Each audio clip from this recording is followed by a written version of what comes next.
ইসলামের শত্রু যারা, তারা যেন ক্ষতি করতে না পারে ইসলামের, সেদিকে আপনাদের দৃষ্টি। ইসলামের ক্ষতি কেউ করতে পারে না। ক্ষতি করে মুসলমানের। কার ক্ষতি করে?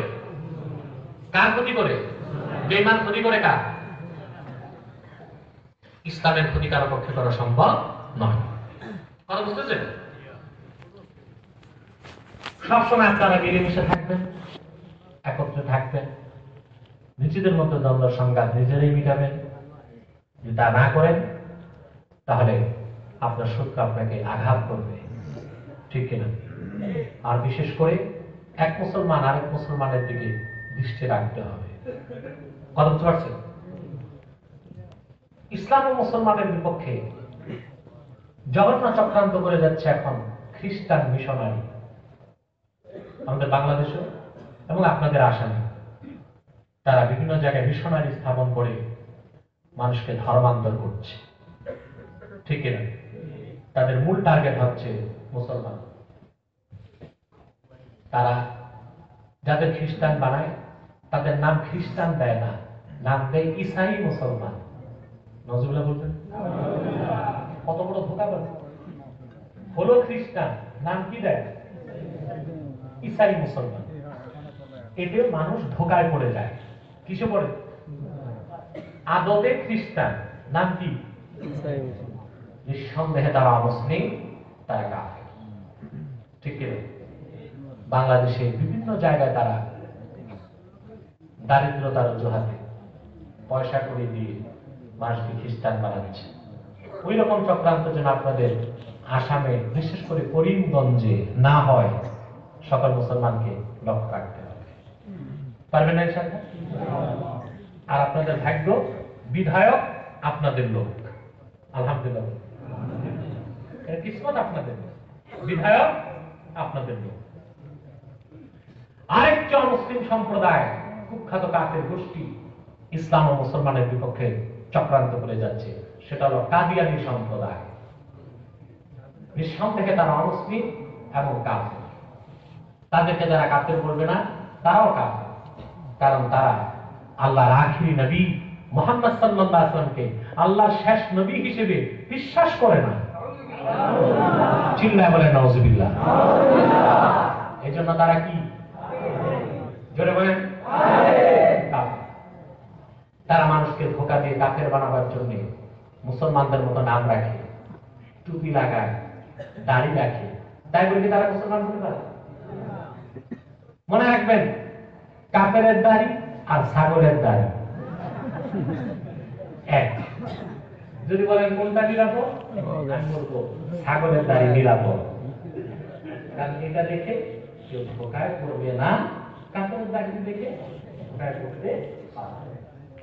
নাম রাখলে কোনো অমুসলিম মুসলিম হবে? কথা বলে এক শয়তান কুকুরের পায়খানা লাড্ডু বানায়, উপরে নাম দেখছে দিল্লি কা লাড্ডু।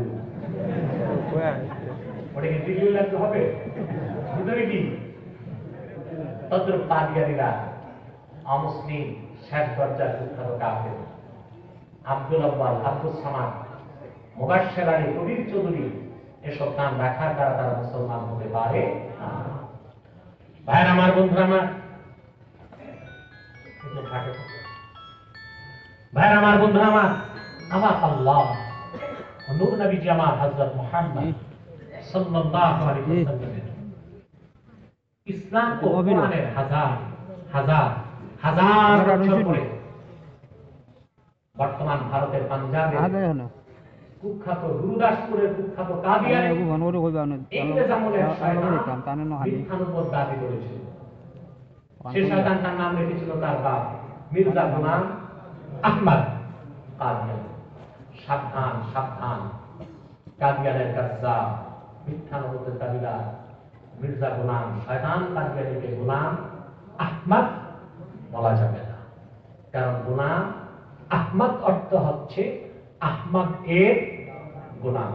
কোন কাফের কোনদিনও গোলাম আহমদ, আহমদ এর গোলাম হতে পারে না।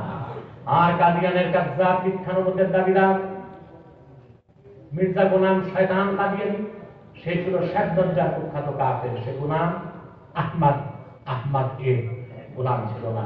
সে ছিল কুখ্যাত শয়তানের কুখ্যাত গোলাম, কাদিয়ানের কাজ্জাব, মিথ্যানবতের দাবিদার মির্জা গোলাম শয়তান কাদিয়ানি জাহান্নামের কুকুরটার উপর গজব এসেছে 1908 সালে। যখন গজব এসেছে, কাদিয়ানের কাজ্জাব, মিথ্যানবতের দাবিদার মির্জা গোলাম শয়তান কাদিয়ানি 1908 সালে ধ্বংস হয়ে কুখ্যাত জাহান্নামের কুখ্যাত কুকুরের পরিণত হয়েছে। তার অনুসারীরা ধ্বংস হয়েছে। বর্তমানে কিছু কাদিয়ানি আছে যারা বাংলাদেশে, আচ্ছা আমরা শেষ হয়ে যাবো 10 মিনিট কলকাতাতেও তারা কুফরি আচ্ছা আকীদা বিস্তার করে বিষাক্ত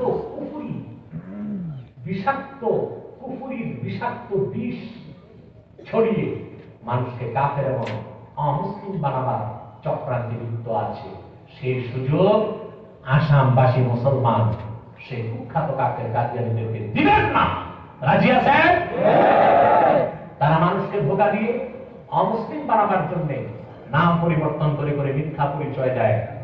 কখনো নিজেদের পরিচয় দেয় আহমদী জামাত, কখনো বলে আহমদিয়া জামাত, কখনো বলে আহমদী সম্প্রদায়, কখনো বলে আহমদিয়া সম্প্রদায়, কখনো বলে আহমদী মুসলিম জামাত, কখনো বলে আহমদিয়া মুসলিম জামাত।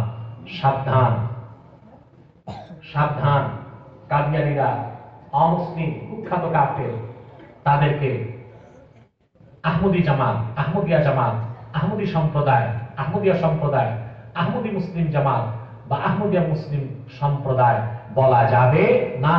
তাদের একটাই পরিচয়, তারা মুসলিম, তারা কাফের। কোনভাবেই তাদের চক্রান্ত আপনারা আপনাদের আসামে বাস্তবায়িত হতে দিবেন না। কোন এলাকায় যদি চক্রান্তের ইচ্ছা তারা করে থাকে, রাজি আছেন? আর তাদের পণ্যদ্রব্য ধরবেন না, কিনবেন না। মনে থাকবে, প্রাণ, সিজান আর এফের এসব পণ্য তাদের, এগুলো ধরবেন না, কিনবেন না, বেচবেন না। বিদায় বেলা আরেকটা আরজ করি, সকল প্রকার হারাম ঘৃণার সাথে বর্জন করতে হবে, বিশেষ করে সুদ আর ঘুষ। সুদ থেকে বাঁচবেন। মনে রাখবেন যে সুদ খায় তার 70টার বেশি গুনাহ হয়। সবচেয়ে ছোট গুনাহ মার সাথে জেনা করা। সেজন্য আমি বলি, সুদখোর চোর থেকেও খারাপ, ডাকাত থেকেও খারাপ। আপনাকে আমার সাথে একমত? চোর বড় খারাপ না সুদখোর বড় খারাপ?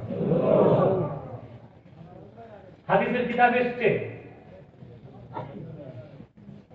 দিরহামু রিবা ইয়াকুলুহার রাজুল ওয়া হুয়া ইয়ালামু আশাদ্দু মিন 36 জানিয়া। এক দিরহাম সুদ জেনে খাওয়া। আরব আমিরাতের এক দিরহাম বাংলাদেশের 22 টাকা, আপনাদের 17 টাকা, 18 টাকা। এই এক দিরহাম সুদ জেনে খাওয়া 36 বার জিনা করার চেয়ে বড় গুনাহ। অন্য রাওয়ায়াতে এসেছে, এক দিরহাম সুদ জেনে খাওয়া আশাদ্দু মিন 36 জানিয়া ফিল হাকিম। এক দিরহাম সুদ জেনে খাওয়া আল্লাহর ঘর কাবার হাকিমে ঢুকে 36 বার জিনা করার চেয়ে বড় গুনাহ। মুসলমান বিষ খাবে তো সুদ খাবে না। ঘুষ খাবেন না, ঘুষ দিবেন না। মনে রাখবেন যে ঘুষ খায় আর দেয়, দুটোটার পর আল্লাহর লানত আসে। আমি বলে থাকি, সুদ খাওয়ার চেয়ে ভিক্ষা করা ভালো, ঘুষ খাওয়ার চেয়ে রিকশা চালানো ভালো। আল্লাহ যেন আমাদেরকে হারাম থেকে বাঁচার তৌফিক দান করেন, বলুন আল্লাহুম্মা আমিন। ওয়াকির দাওয়ানা আলহামদুলিল্লাহি রাব্বিল আলামিন। আমি এখন প্রশ্ন উত্তর দিচ্ছি সংক্ষেপে। আপনি একটু মহব্বতে জিকির করেন যেন আপনাদের চোখের ঘুমগুলো চলে যায়। জোরে জোরে সুবহানাল্লাহ, আলহামদুলিল্লাহ।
রাসূলুল্লাহ সাল্লাল্লাহু আলাইহি ওয়াসাল্লাম।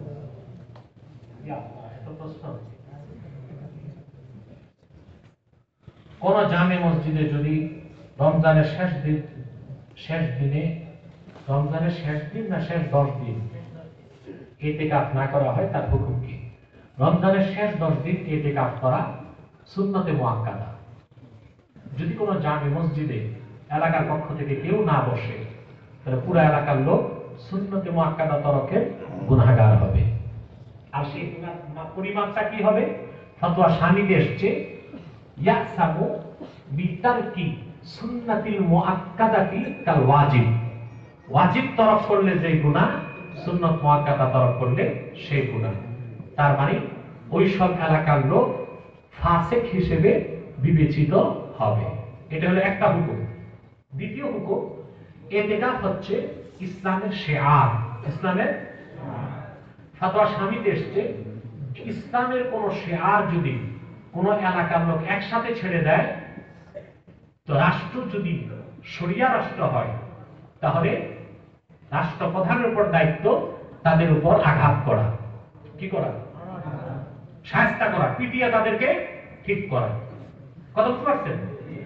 আর আপনাদের এই দেশ, এটা তো দারুল হার্ব। আমাদের বাংলাদেশও শরিয়া রাষ্ট্র না, ওটা দারুল কারার। আমাদের উচিত হচ্ছে যে এলাকায় ইতিকাফ ছেড়ে দিবে, সেই এলাকায় যে মানুষকে বুঝানো ইতিকাফের গুরুত্ব এবং তাৎপর্য। কমসে কম 3 দিন করতেই হবে। যে 3 দিনও না করে, তাহলে সব এলাকাবাসী গুনাহগার হবে।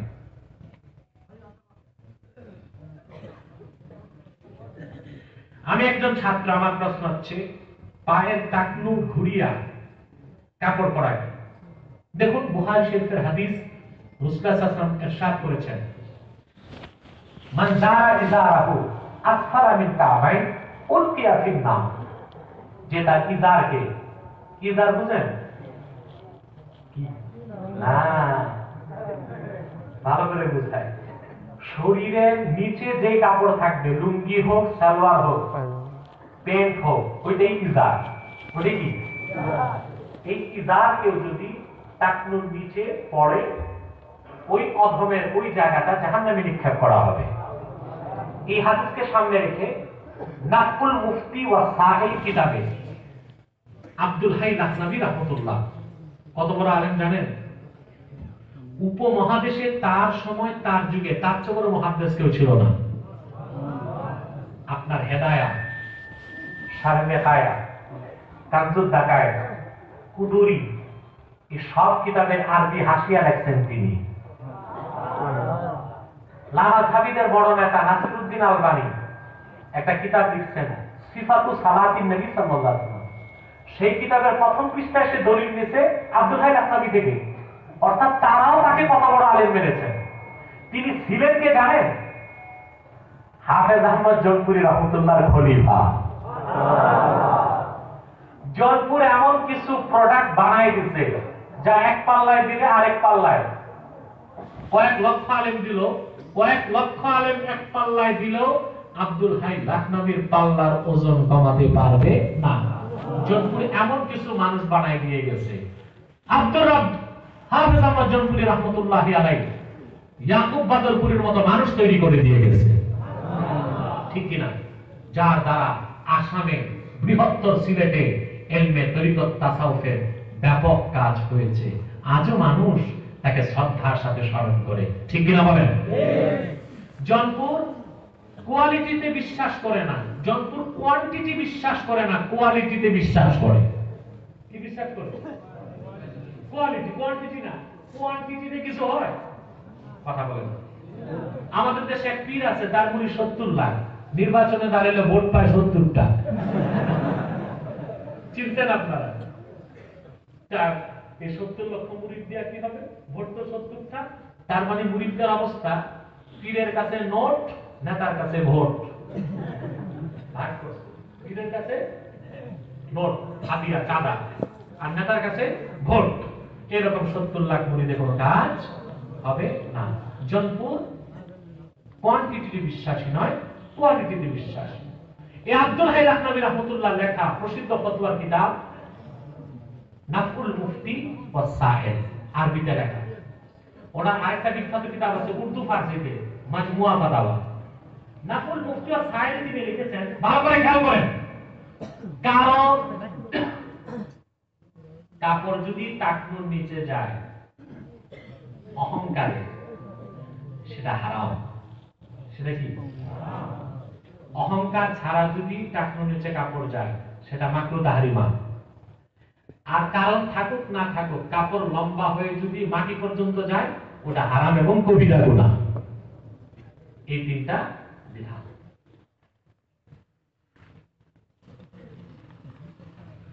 নূর নবীজি মুহাম্মদ সাল্লাল্লাহু আলাইহি ওয়াসাল্লামকে জান্নাতুল ফিরদাউস রওজা মুবারাকে রাখার সময় সাহাবায়ে কেরাম কি পড়েছিলেন?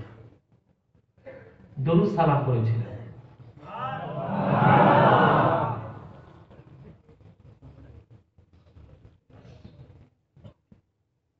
খুতবার আযান কোথায় দেওয়া যাবে? মসজিদের ভিতরে না বাহিরে? দেখুন, উমদাতুল কারি শারহ সহিহ বুখারীতে এসেছে যে মিম্বরের সামনেই খুতবার আযান হবে। আর এটাকে বেদাতে হাসানা বলা হয়েছে, কিন্তু ইজমায়ে সাহাবা, ইজমায়ে হযরত উসমান রাদিয়াল্লাহু তাআলা প্রথম মিম্বরের সামনে আযান দেওয়ার প্রচলন করেছেন। আযান মোট কিন্তু তিনটা। কয়টা? তিনটা আযান হয় জুমায়। কয়টা? তিনটা আযান হয়। এই যে মিম্বরের সামনে আযানটা দেখে, এটা হযরত উসমান রাদিয়াল্লাহু তাআলার জামানায় হযরত উসমান আযান বাড়াইছেন। প্রথমে মানুষকে জুমার কথা মনে করানোর জন্য বাইরে আযান দেওয়া হইতো, বুঝতে পারছেন? আরেকটা ইকামত আছে, আরেকটা হচ্ছে মিম্বরের সামনে। মিম্বরের সামনের আযানটা সাহাবায়ে কেরামের সময় হযরত উসমানের আগে বাহিরে হতো। হযরত উসমান দেখলেন যে একটা আযান বাড়ানো হয়েছে, সেই জন্য তিনি এই আযানটা মিম্বরের সামনে চালু করেছেন। তখন কোন একজন সাহাবী হযরত উসমানের এই কাজে বাধা দেন নাই। এই জন্য জুমার যে আযান, যেটাকে সানি আযান বলে, ওইটা মিম্বরের সামনেই হবে। এটা সুন্নতে উসমান এবং ইজমায়ে সাহাবা।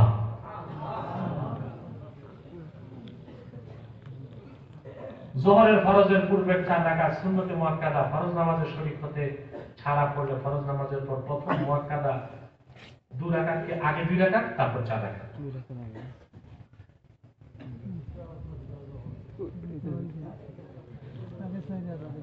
এখানে একটা ব্যক্তিগত প্রশ্ন এসেছে আমার ব্যাপারে, যে আপনি আব্বাসী সিদ্দিকী সৈয়দ দেখেন কেন?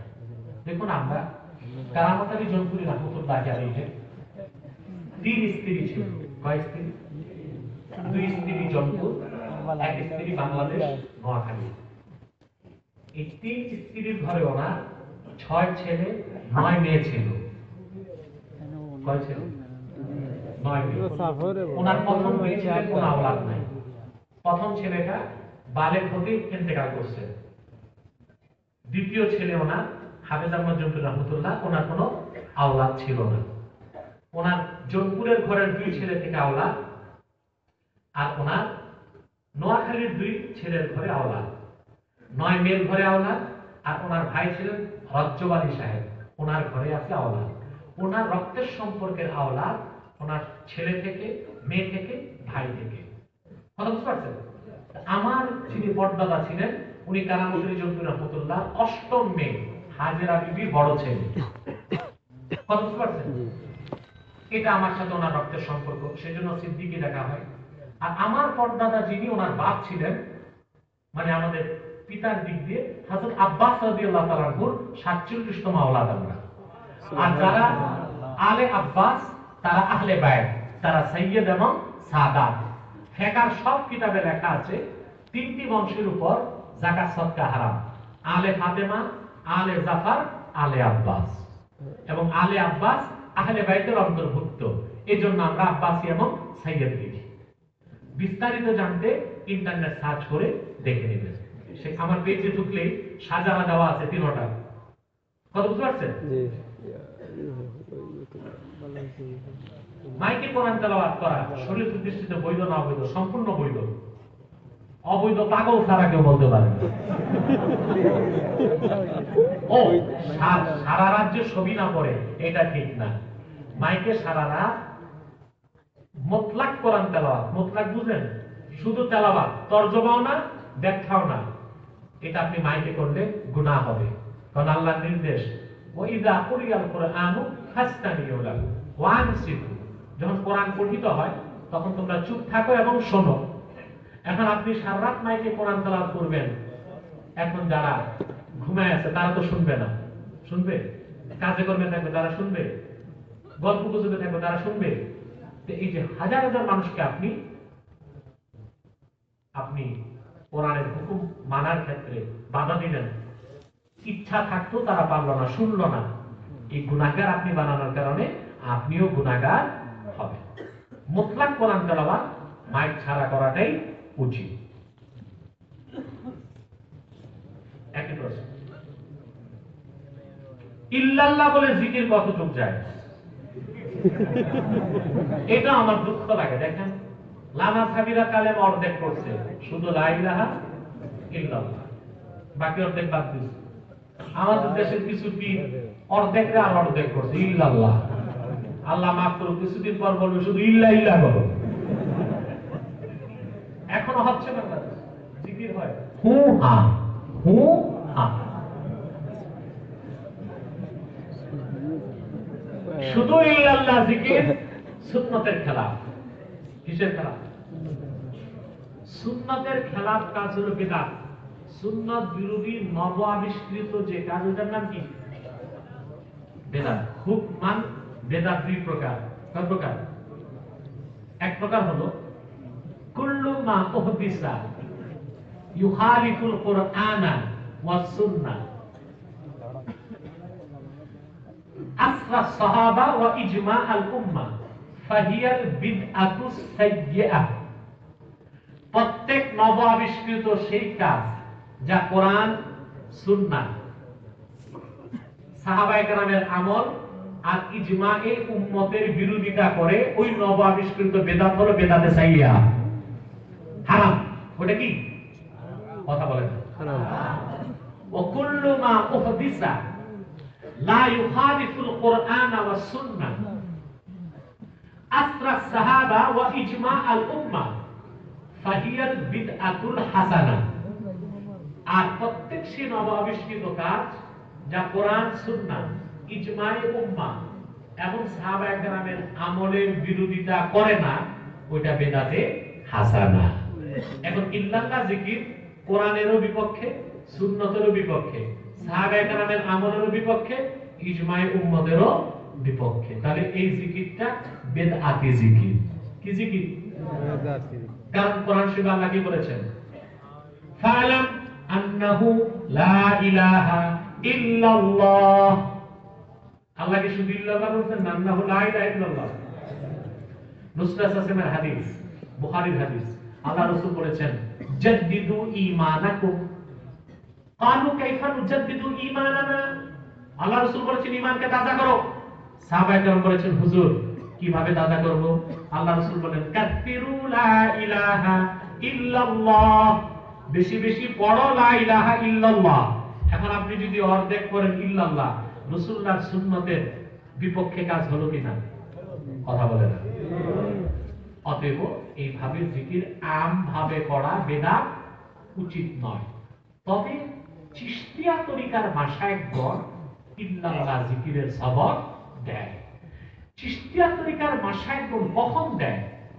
যখন বান্দা সুলুকের কাজ করতে করতে করতে করতে ফানা হয়ে যায়। কি হয়ে যায়? আবো আতাশ, খাক ও বাস, দেহের যে চারটা আছে, আগুন, পানি, মাটি, বাতাস, এই সব কিছুর উপর তার রুহু গালেব হয়। তখন রুহু আল্লাহ ছাড়া কিছু চিন্তা করতে পারে না, তখন তারা জিকির করতেন ইল্লাল্লাহ। সেটা একটা খাস সময়ের খাস ব্যক্তির আমল। সেই আমলকে আম ভাবে ওজিফা বানানো, জিকির বানানো উচিত কাজ হবে না। মাযহাবকে অনুসরণ করার সহিহ দলিল কি? এক নাম্বার দলিল আতিউল্লাহ ওয়া আতিউর রাসূল ওয়া উলিল আমরি মিনকুম।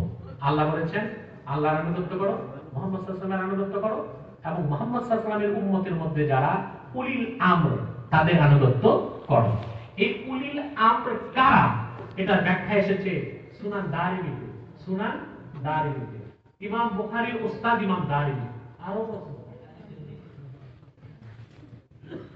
ইমাম বুখারীর উস্তাদ ইমাম দারিমি, তিনি সুনান দারিমি মক্কা শরীফের ছাপ প্রথম খণ্ড 49 পৃষ্ঠায় একটা পরিচ্ছেদ কায়েম করেছেন, বাবুল ইক্তেদা বিল উলামা, আলেমদের অনুসরণের পরিচ্ছেদ।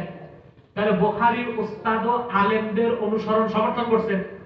সেখানে তিনি দলিল আনছেন, আতিউল্লাহ ওয়া আতিউর রাসূল ওয়া উলিল আমরি মিনকুম, উলিল আমরি মিনকুম ক্বালা আতা ইবনু রিবাহ, উলিল আমরি মিনকুম আই উলিল ইলমে ওয়াল ফিকহে।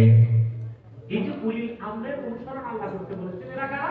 উলিল ইলমে ওয়াল ফিকহে, ইলম ও ফিকহের অধিকারী যারা, তাদের অনুসরণ করতে হবে। আমরা যারা মাযহাব মানি, ব্যক্তি আবু হানিফাকে মানি না, তার ইলম ও ফিকহের অনুসরণ করি। ব্যক্তি শাফিকে মানি না, তার ইলম ও ফিকহের অনুসরণ করি। এই জন্য মাযহাব, এই আয়াতের ব্যাখ্যায় হাদিসও এসেছে মাযহাব মানতে হবে। আর তাফসীর রুহুল মাআনিতে ইমাম আলুসি উল্লেখ করেছেন যে এই আয়াত থেকে যে কোনো চার মাযহাবের একটি মাযহাবের অনুসরণ করা ওয়াজিব বলে সাব্যস্ত হয়। মীর উপাধি থাকা কিছু লোক বর্তমানে তারা সৈয়দ উপাধি লিখতেছেন, সৈয়দ বলে দাবি করছেন। তাদের যুক্তি হলো আরবি গ্রামারে মীর, আমির, চৌধুরী সবাই সৈয়দ বলে উল্লেখ আছে। এখন তাদেরকে সৈয়দ হিসেবে মর্যাদা দেওয়া যায় কি? না, প্রশ্নই আসে না। সৈয়দ বলতে সৈয়দ না, সাইয়্যেদ বলতে বোঝায় মূলত আহলে বাইতের সন্তান যারা, তাদেরকে। সৈয়দ অর্থ নেতা, সৈয়দ অর্থ কি? নেতা। এখন যদি মীর, চৌধুরী, পাটোয়ারি, তারপরে আমির, এদেরকে সৈয়দ বলেন, তো রাজনৈতিক নেতাদেরকে তো সৈয়দ বলতে হবে, কারণ সৈয়দ অর্থ নেতা। এই আবিধানিক অর্থ দিয়ে ভাওতাবাজির মাধ্যমে ভুয়া সৈয়দ দাবি করলে কঠিন শাস্তির কথা আসছে। কিতাবুশ শেফা বিতারিফি হুকুকুল মুস্তাফায় কেউ যদি ভুয়া সৈয়দ দাবি করে, তাকে 10টা দোররা লাগানো হবে। কয়টা দোররা?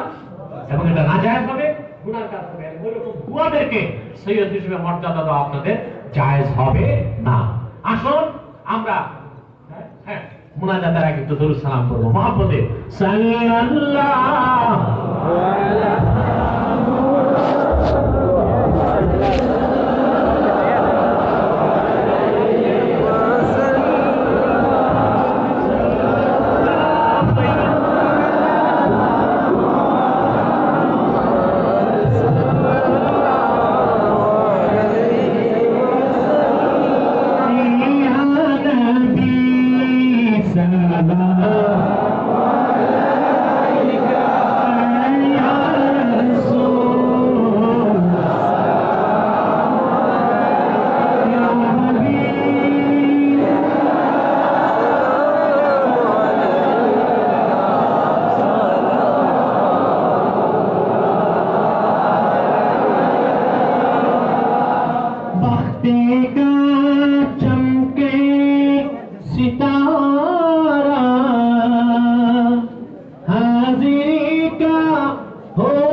সাল্লাল্লাহু আলাইহি ওয়াসাল্লাম খাতামাল্লাহু বিহিন নুবুওয়াহ ওয়া হাকামা